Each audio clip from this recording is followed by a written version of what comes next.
بسم الله الرحمن الرحيم كلنتي وعنو وناكسان صاحبي الواحد نكسو دباتين برنامجكي كلان وراد كراديو ميغان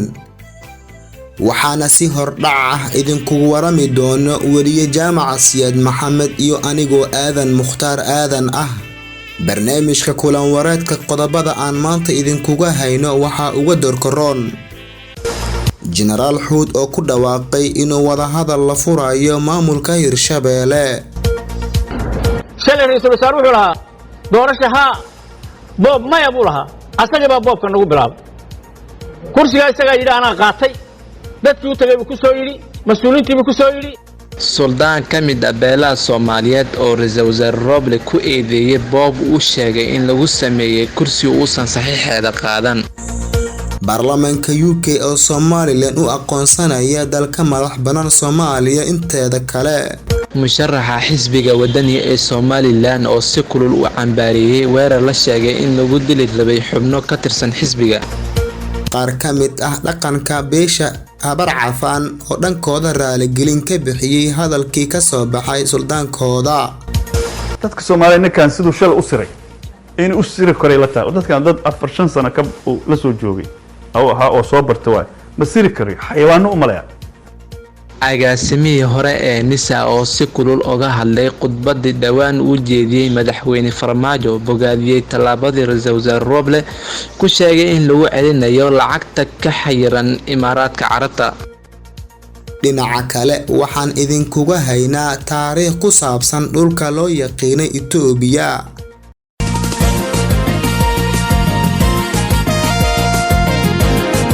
ogeysiis ma tahay qof jecel inuu noqdo saxafi ka dhex muuqda bulshadiisa ma doonaysa amiinada saxaafadda inaad khibrad ka korasato mise jeclaan lahayd inaad wax badan ka fahanto barashada iyo aqoonta ku duugan miinada saxaafadda inta aan soo sheegnay iyo in la mid ah haddaba waxaa kuula diyaara macadka tababarka cilmiga saxaafadda ee Magan Trading Center Journalism waxyaabaha macadka Magan Trading Center Journalism aad ku baran doontaan waxaa ka mid ah asal ahaan saxaafadda halka ay ka timid iyo waxa lagu qeexo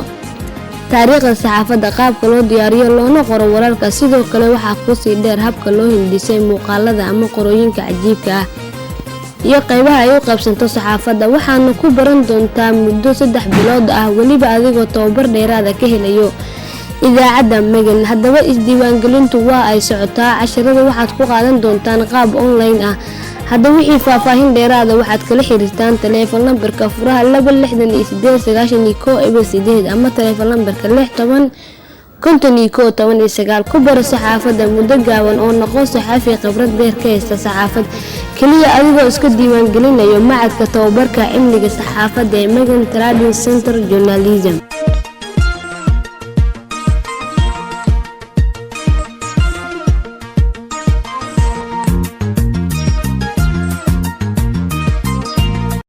anigu waa jaamac Siyaad Maxamed waxaan idinkaga waramayaa magaalada Dobley waxaan idinku duwayaa wariye Maxamed Deeri Maxamed oo meeshaasi ka sii ambaqaadaya qodobadii aad maqasheen qaadadigooda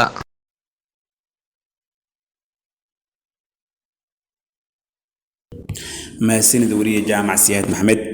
wali waxaad la socotaan barnaamijka kulan wareedka maraadiyaha Magan ee aan soo qabto qodobka koowaad ee barnaamijkeena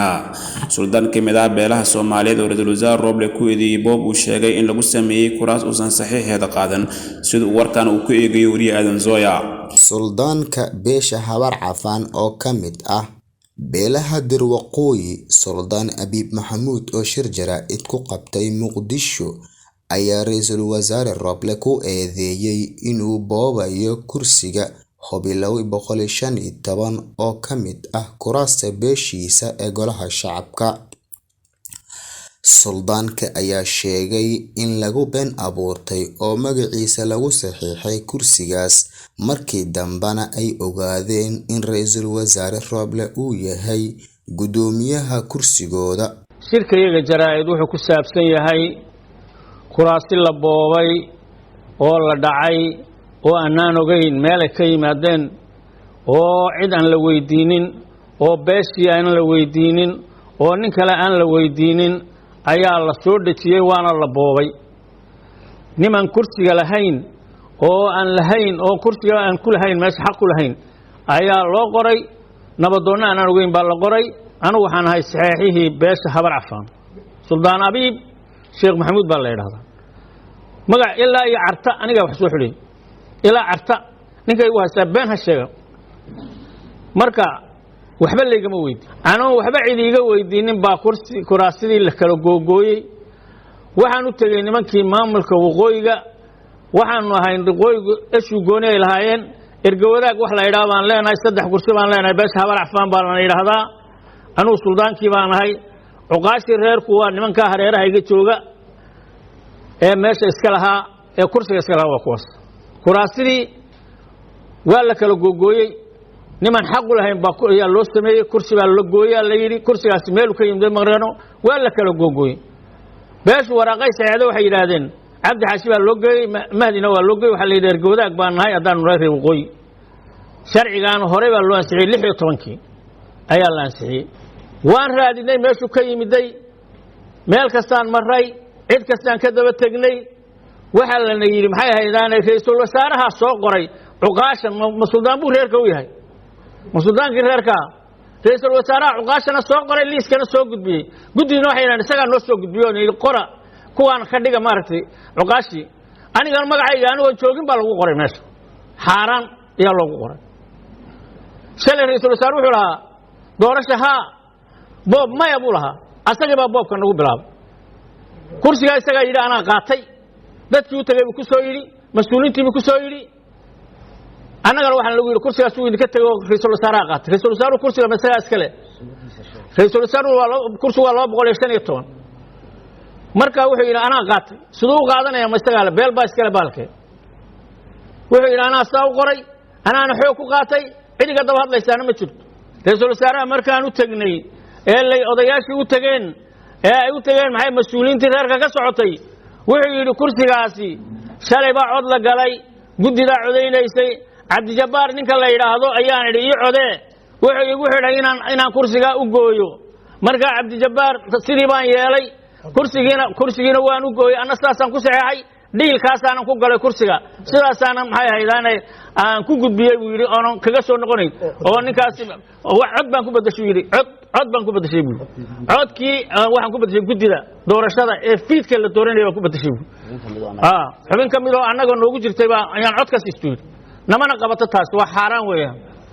qabraca waxaa ku yaalla odayga reerka u odayga ee mas-uulka ayaa 2 nabadoon keenaya labada bulshada rayidkaana guddi baa ku daraysa ma garatay labadii bulshada rayidka iyo nabadoonnadiiba ra'iisul wasaaraha soo qoraalay ilaa baan ku dhaariyay waxaas ma xaq baa ma waxaad aragteen baa ma wax la arkay baa waxaan u aragnaa sidaas arrintaas waxaan aragnaa dulmi iyo boob iyo dhaclan ugu la kacay baan u aragnaa mana yeelayno hal qof intuu naga loo yahay ma yeelayno kursigana isagu male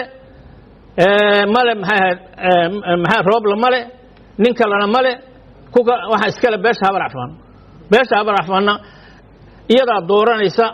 iyadaa u erga habashiya lagu qoraa leeyay waa hawiyo laga soo ururiyo suuqa ayaa la geynayaa meesha ma taasaa annaga lagu socodsiinayaa anigiina moogi wallaahi billaahi tallaahi inaan beenaynin sheegin waxa la yidhi erga ayaan ogeyn baa la socodsiinayaa lagu qorayaa meesha ugu dambeyntii suldaanka ayaa sheegay in boobkaasi aysan ogolaan doonin oo meel kasto ay ka dacweyn doonaan ra'iisul wasaaraha isagoo Rooble ugu baaqay in maseerka kursigooda Hob 215 u soo celiyo qodobka la xiriira hadalka suldaanka ayaan ku jirnaa ayaa qaar ka mid ah dhaqanka beesha habar cafaan oo dhankoodii raaligelin ka bixiyay hadalkii ka soo baxay suldaankoodii waxayna qodobkaasi faahfaahinaya wariyahayga jaamacsiyad kulan maanta ay muqdisho ku yeesheen qaybaha kala duwan ee bulshada oo ay ka dhex muuqdeen dhaqanka beesha habar cafaan oo ka mid ah beelaha gobolada waqooyi ayaa kulankan waxaa lagu taageeray ra'iisul wasaaraha xukuumadda Soomaaliya Maxamed Xuseen Rooble oo ujeedka kulankan ayaa iskugu jiray raaligelin iyo taageero waxaana waxgaradkii ka qayb galay kulankan ay ka hadleen hadal ka soo yeeray suldaanka beesha habar cafaan oo ay sheegeen in suldaan uu u gafay ra-iisul wasaaraha xukuumadda Soomaaliya Maxamed Xuseen Rooble oo ujeedka shirkan ay u soo qabteen ay tahay inay raaligelin ka bixiyaan hadalka ay sheegeen in uu ka soo yeeray suldaanka beesha qalad weyn oo aad iyo aad weyn oo uu sameeyay suldaanka beesha habar cafaan oo ah suldaanka iyaga qof kasta halkan mikrofoonka qabsaday inta badan wuxuu raali gelinayay gafkii aad soo weynaa ee uu suldaanka iyagu ku sameeyay uu ku eedeeyay ra'iisul wasaaraha xukuumadda federaalka Soomaaliya Maxamed Xuseen Rooble sababtuna wax kale ma aha qof kasta halkan soo istaaga oo mikrofoonka qabsaday uu ugu soo celinayo ee uu leeyahay waxaan markaa raali gelin ka bixinayaa gafkii suldaanka iyagu sameeyay wax kale ma aha waa gaf aad u weyn oo aan naga qaban ra'iisul wasaaraha oo suldaanka iyagu markaa ku eedeynayo suldaan sideedaba waxa laga rabay inuu dadka dhex u noqdo oo wixii soo tartamaba iyo wixii guuleystay wixii guuldareystaba oo dayiraahdo badiyaabo waa bahdayda oo halka dambe u fariisto oo aanu isagu kala oran hebelow imeeyay hebelow had sidoo kale wuxuu ahaa xirihii reerka oo dawa qofkii hadii la isqabsado ama wax la isku diido marjicii loo soo noqonayay isagii maanta musharax sidoo kale kulankan waxaa lagu taageeray hogaaminta ra-iisul wasaare Maxamed Xuseen Rooble ee arrimaha doorashooyinka waxayna bogaadiyeen xubnaha halkan ku shiray hanaanka doorashooyinka oo ku wajahay ra-iisul wasaaraha xukuumadda Soomaaliya Maxamed Xuseen Rooble sidoo kale kulankan waxaa lagu taageeray doorashooyinka xubnaha gobolada waqooyi ee ka socda magaalada Muqdisho waxaana waxa garadka iyo qaybaha kala duwan ee beesha habar cafaan ee taageero u muujiyeen doorashooyinka golaha waqooyi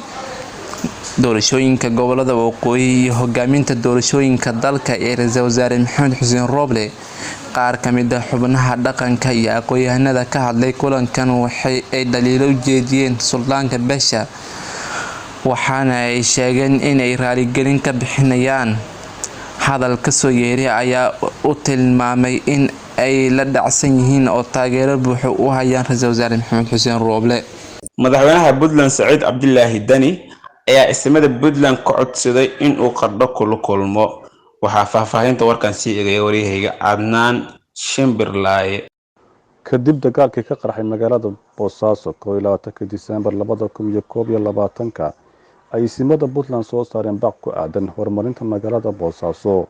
ayaa madaxweyne Dani xiriir la sameeyay ismada Puntland ee ku sugan magaalada Boosaaso ayaa ka codsaday inuu kula kulmo magaalada Qardho maadaama Boosaaso u baahan tahay xaqiijinta amniga si qodobada ay soo saareen isula jeexjeexan sidii loo hirgelin lahaa ismada ayaa ka diiday madaxweyne Dani waxayna sheegay in halka ay xaajadu taal ay tahay magaalada Boosaaso ammaankeeduna ay mas'uuliyad ka saaran tahay mas'uuliyiinta dawladda halkaasna ay ku sugayaan meelmarinta gudoonkii ismadu ay dhawaan soo saareen warar hodhaca ayaa cadeynaya in madaxweyne Dani qorsheynayo safarkiisa balse ka hor isbedel ku sameyn doono taliska ciidamada kala duwan qaarkood gaar ahaan ciidamada daraawiishta agaasimihii hore ee hay'adda nabad sugidda iyo sirdoonka qaranka Soomaaliya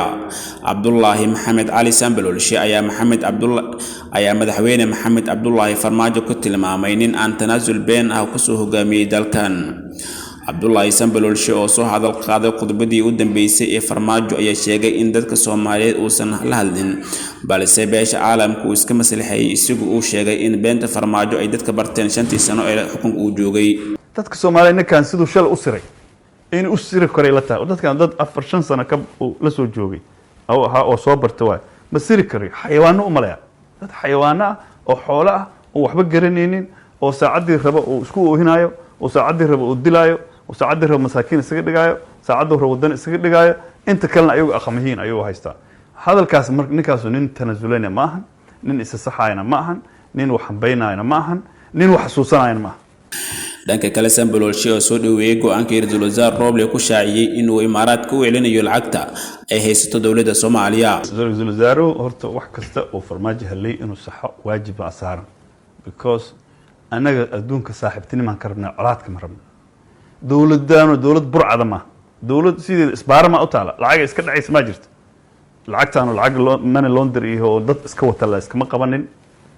lacag oo ii sheeg la dhaqaaya ma ahayn lacag maxaan ku dhahaa dowladda inta laga dhacay la soo qabtay ma ahan sifa sharci oo lacagtan lagu qaban karay maba jirin lacagtan waa siyaasadeysneeday waa xogtay dowladdaanu ninkii shalay xoogana hadde oo prime ministerka ahayn waa maqan yahay madaxweynihii shaqadaas dirsadana waa joogaa prime ministerku in uu xaqa ummadda Soomaaliyeed lagu leeyahay oo ka cesho oo dowladaha shisheeye sida maalayacna xiriirkooda loo xumeynaa oo sax oo Soomaali saaxiib u sameeyo oo waliba danta Soomaaliyeed meeshii taalo oo shaqo ka qabto xaq ayuu leeyahay lacagta in taalo in kale anagu ma naqaan laakiin assumption-ku wuxuu yahay in taalo waana waxa la rabaa in laga daba tago siyaasigan ayaa sheegay in aad ula yaabay warqadii uu Farmaajo ku amiray gudoomiyaha bangiga dhexe inuusan bixin lacagaha Imaaraadka hadda Farmaajo waxa la sheegay inuu diiday iyo waxaas Imaaraadka waxaan rabnaa inay fahmaan Soomaali saaxiib ay la tahay ninka cadawgeeda la waa Farmaajo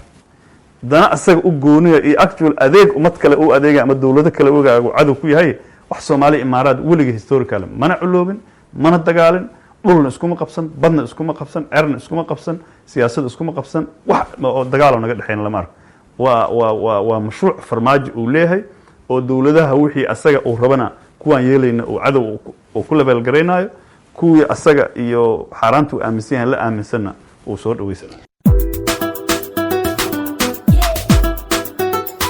kala soco raadiyo magan warar iyo warbixinooyin xaqiiqo ah kuwaas oo ka dhacaya Soomaaliya iyo caalamka oo dhan raadiyo magan waxay kugu diyaar tahay in ay ku soo gudbiso warar iyo warbixinooyinkii ugu dambeeyay kuwaas oo ku saleysan xaqiiqada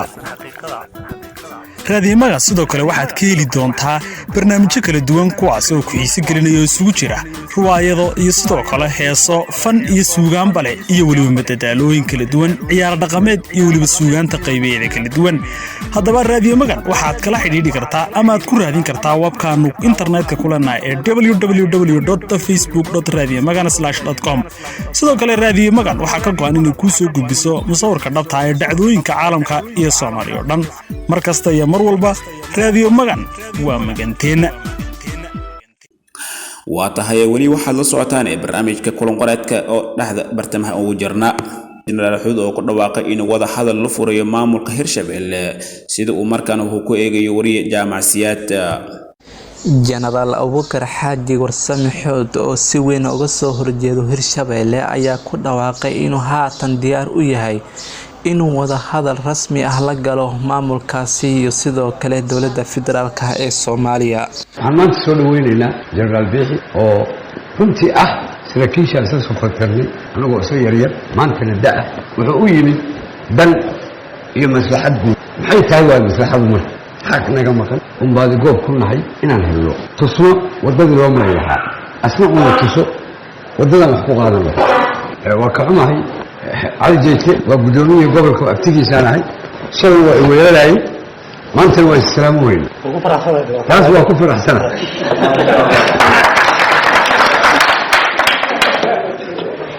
dhankiisa taliyaha ciidamada dhulka oo ka hadlay shirkan jaraa'ida ayaa soo dhaweeyay go'aanka uu qaatay Xuud si loo soo afjaro xiisada bilaha la soo dhaafay ka jirta halkaasi gobolkan oo in muddo ah ay ragaadisay colaad runtii aan leeyahay waa laga baaqsan karaa waana laga baaqsan karay in Ilaahay furan nooga dhigo rabbi nooga dhigo maslaxad dadka walaalaha oo degan oo abaartu hayso oo dhibaatada kale hayaan oo cudurrada hayaan oo biyo la'aantu ay hayso oo wabigii ka maran yahay haddana colaad aysan xamili karin oo laga baaqsan karay haddana laga baaqsan karay in Ilaahay furan nooga dhigo Ilaahay baan ka baryaynaa baarlamaanka UK ee Somaliland oo aqoonsanaya in dalka madax banaan Soomaaliya inteeda kale wariyayga Cabdiwali Garaad Usmaan ayaa dhameystiraya qodobkan baarlamaanka dalka UK ayaa maanta Salaasaa lagu wadaa in ay dhageystaan dood ku saabsan madax banaanida Somaliland taas oo soo gudbin doono xildhibaan Gavin Williams oo laga soo doortay Koonfurta Staffordshire doodda ah mid uu madaxweynuhu ku soo gabagabayn doono fadhiga maanta ayaa la filayaa in go'aan uu ka gaaro baarlamaanka dalka UK maaha markii horeysay baarlamaanka UK uu dhageysto dood ku aadan aqoonsiga Somaliland oo 1991 ka qado Soomaaliya inteeda kale bishii December 2019 ilaa 11 xildhibaan oo u badan xisbiga Labour ayaa ka gudbiyay mooshin ah in baarlamaanka dalka UK uu aqoonsado Somaliland maadaama ay ahayd maxkamad ay Britain xukumi jirtay mid ka mid ah xildhibaanadaas ayaa markii dambe ka noqday mooshinkaasi sidoo kale golaha deegaanka ee magaalooyinka Cardiff Sheffield ayaa hore u shaaciyay in ay aqoonsan yihiin madaxbannaanida Somaliland walow taasi aysan wax badan soo kordhinin. Xukuumadda Britain ma aqoonsan gooniisutaaga Somaliland sida ay marar badan sheegtay. Vicky Ford oo ah wasiirka u qaabilsan arrimaha Afrika ayaa bishii November 2021 sheegay in UK ay Somaliland aqoonsan doonto kaliya marka ay go'aan noocaas ah gaaraan Soomaaliya iyo dalalka kale Afrika. Hadallada u dhexeeya Somaliland iyo Soomaaliya oo laga arrinsan lahaa arrinta Somaliland ayaa dhowr jeer dhacay inkastoo aanay wax la taaban karo soo kordhinaya hadalladaas u dhexeeya Somaliland iyo Soomaaliya. musharaxa xisbiga wadani ee Somaliland oo si kulul u cambaaray weerar la sheegay in lagu dili rabay xubno ka tirsan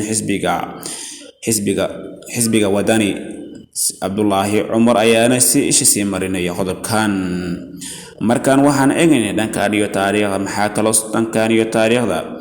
kala socotaa taariikhda dhulka ee xabashada Ethiopia. warbixin arrinkaasi ku aadan waxaa la diyaaray wariye Abdullaahi Usmaan. musharaxa madaxweynaha xisbiga wadani mudane Cabdiraxmaan Maxamed Cabdilaahi Ciro ayaa si aad u cambaariyay fal shalay lagula kacay mas'uuliyiin xisbiga wadani ka tirsan isla markaana ku baaqay in si degdeg ah tallaabo looga qaado ciddii falkaasi geysatay. qoraal musharax Cabdiraxmaan Ciro ka soo saaray arrintan ayaa u dhignaa waxa aan si adag u cambaaraynayaa falka foosha xun ee shalay hadhcad caasimadda Somaliland dhexdeeda lagula kacay saraakiisha sare ee xisbiga wadani ka tirsan ee kala ahaa xogayaha arrimaha gudaha mudane Maxamed Faarax Cabdi, xogayaha arrimaha bulshada mudane Maxamed Sidiiq Dhame, xogayaha gaarka mudane Cabdiqaadir Saalax Idle. falkaasi lagu khatar gelinaya saraakiisha xisbiga waa dhacdo ugub iyo fal guracan oo wada jirka bulshada khalkhal gelin kara. laamaha ammaanka goobta tagay iyo cid walba ay khusayso waxaan ku wargelinayaa in sida ugu dhaqsaha badan sharciga hor keenan ciddii falkaasi geysatay, ayuu yidhi Cabdiraxmaan Ciro. mahadsanid Cabdallah. hinaasha waa dambi haddii uu sababayo colaad iyo dagaal. waa mid ka mid ah waxyaabaha ay dadka daciifka ku yihiin, wuxuuna qof kasta uu dareemayaa ku qasbaa inuu naftiisa ku hormariyo waxyaabaha kale. fikir iyo shucuurtana ay hagaan. waxaa warbixintaasi si faahfaahinaya wariyaha Cadnaan Shimbiroole. masayrku ma dambi baa. masayrku waa laba nooc, kan xaasidnimada iyo damacbanida ayaana ugu xun. ma jiro wax la mid noqon karaa dareenka guuxa ee hinaasaha, waana mid awood badan oo adag, balse si dhumasho oon la fahmi karin kugu soo gelaya xitaa adigoo aan dareemin. waxaadna ogaanaysaa marka ay dadku kale ku dareemaan. wuxuu masayrku leeyahay fikrado iyo shucuur adag